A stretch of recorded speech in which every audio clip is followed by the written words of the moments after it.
Let me start off by saying I am a huge fan of Joel Klatt, but he is dead wrong on Utah being a big favorite to win the Big 12 and being a likely top 4 seed in the college football playoff. I'm Pete Mundo, Heartland College Sports. We cover the Big 12, and we appreciate you being here and joining us as a part of the show. So Joel Klatt made some pretty big news and big comments during his show here in the last couple of days, and I'm a huge Joel Klatt fan. I'll tell you right now, when it comes to color and college football analysis, he's in my top 2 of national guys that I like, that I respect, that I don't believe has a real agenda like some of the other guys. I just think he calls it like it is, or like he sees it, is the best way to put it. But it doesn't mean he sometimes isn't wrong. And on this one with the Big 12, he is wrong. So Joel Klatt said about Utah here in the last couple of days, he said Utah should win the Big 12 and they'll be in the playoff. His words. He said they have a top 4 seed in the playoff, so wrap your heads around that. Utah most likely at the end of the year is going to have a bye and a top 4 seed in the college football playoff. They're the best team in the Big 12. Now, the reason I disagree with Joel Klatt is not because Utah can't win the Big 12. It's not because I don't think there's a possibility that Utah ends up in Arlington taking on fill in the blank, whoever it might be, for a Big 12 title. It is entirely possible that Utah wins the Big 12. But nobody can be a favorite in the Big 12 this season. Nobody. Because the Big 12 is wildly unpredictable. I can make the case in the Big 12 for probably almost half of this league to find itself at the very least playing for a Big 12 championship. I can make the case for Iowa State. I can make the case for Kansas, Kansas State, Oklahoma State, Texas Tech, UCF, West Virginia, Arizona, Colorado, and then Utah. Heck, that's 10 right there. I just ripped off 10 of the 16 teams I can make a case for winning the Big 12. And maybe you think a couple of those are a stretch. Maybe you're like, Texas Tech, that's too much, Pete. Okay, fine. That's still 9 right there. That's still 9 easy, over half the league. If things break just right, they can compete for a Big 12 championship. So nobody should be a big favorite in the Big 12. Never mind, looking at Utah and sitting there and saying, well, this team is going to be in the playoff. They're going to have a top 4 seed. Now, obviously, they'll have a top 4 seed because they'll have won a conference championship, and we all understand how this is going to work in the college football playoff.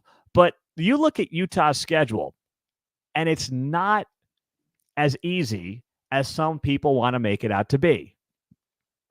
Now, you look at things here and you say to yourself, okay, what's what when it comes to the Big 12 schedule for the Utah Utes? They've got Southern Utah, Baylor, and Utah State. Now, the Baylor game is a non-conference game, so Utah is playing 10 Big 12 games, but the Baylor non-conference game, or the Baylor game, is technically a non-conference game. So then you've got in Big 12 play, you start off with Oklahoma State and Arizona. That's not easy. Those are 2 of your biggest competitors for the top of the Big 12 standings, and you got them right out of the gates for Utah. And you got to go to Stillwater. Welcome to the Big 12. One of the toughest places to play in not just the league, but I believe in the country. The fans are right on top of you. And not that the Pac-12 did not have great environments. It did. But you're talking about new road trips and new places you've never played. The guys in many cases are not comfortable. They don't know any of these road trips. They're longer road trips in some cases than you were used to in the Pac-12. All that stuff stacks up. Just ask the new Big 12 schools from last year what the travel was like, the week in, week out grind of this league. It does not get the credit that it deserves because the national media is too busy kissing the asses of the SEC and the Big Ten. So they open up league play at Oklahoma State, and then they host Arizona. These 2 games right out of the gates are going to determine whether or not Utah is well-positioned to find itself playing in Jerry World in a Big 12 title. Then it's at Arizona State versus TCU, at Houston versus BYU. That's an easier stretch, but you close the season in November for Utah at Colorado. Colorado, listen, I'm not buying into the Deion hype right now, but Colorado's a team that if things also just break right, is Shedeur Sanders the top quarterback in America next year?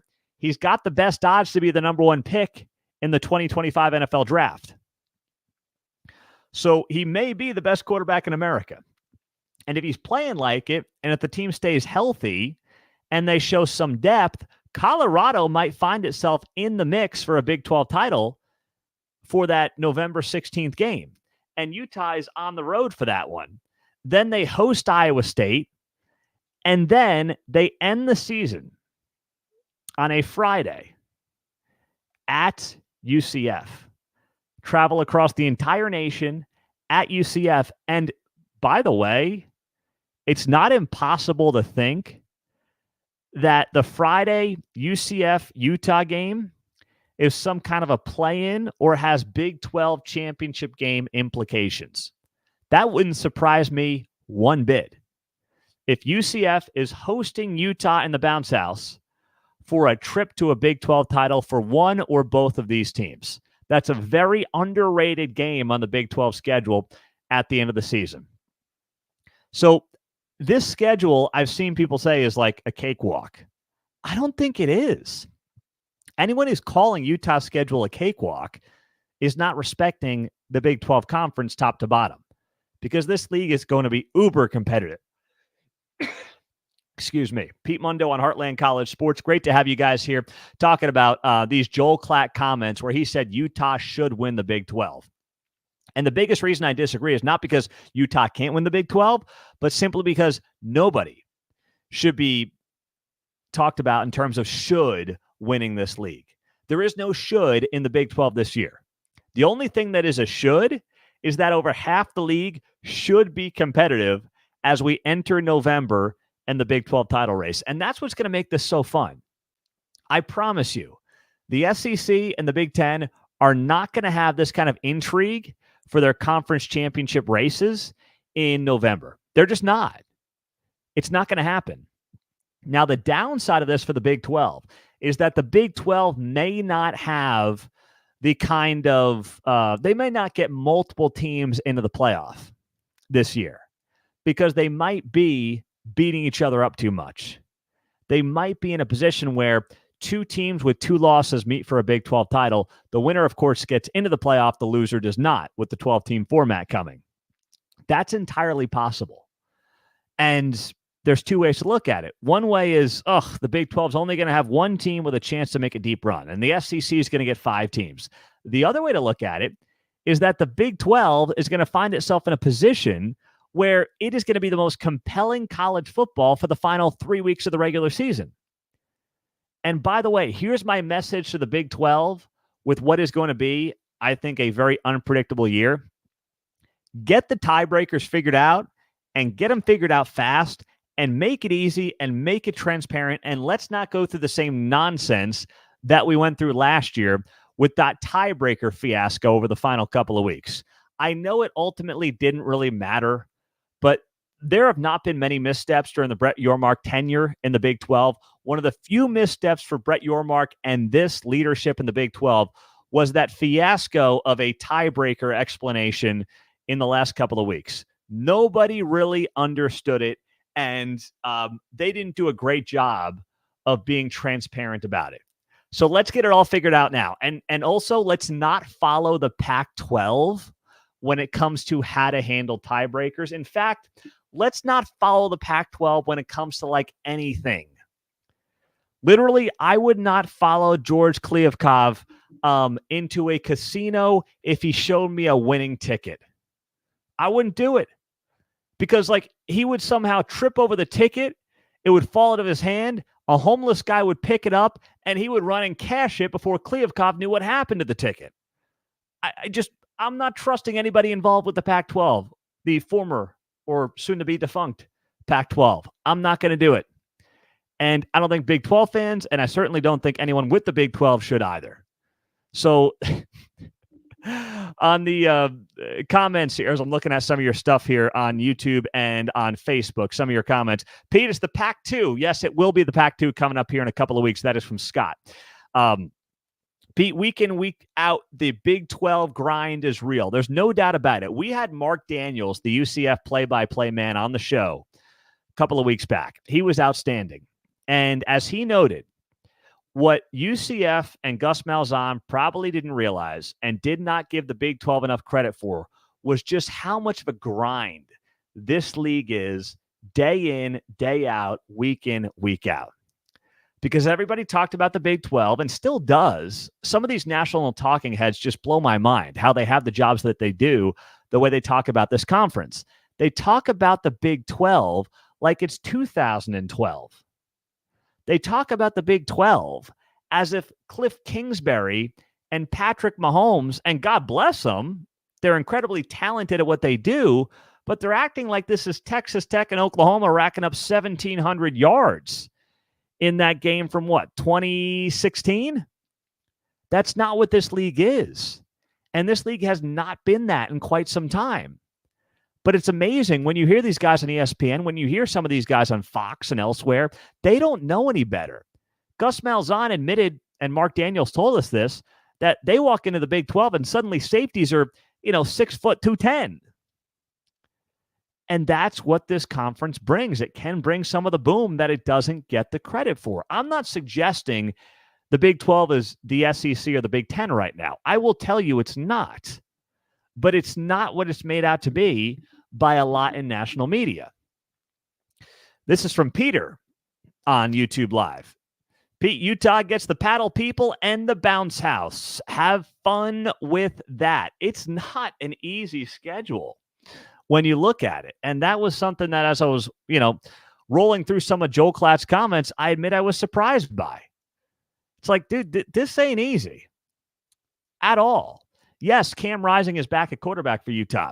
Kyle Whittingham, maybe the most underrated coach in college football this century. I will give you all that.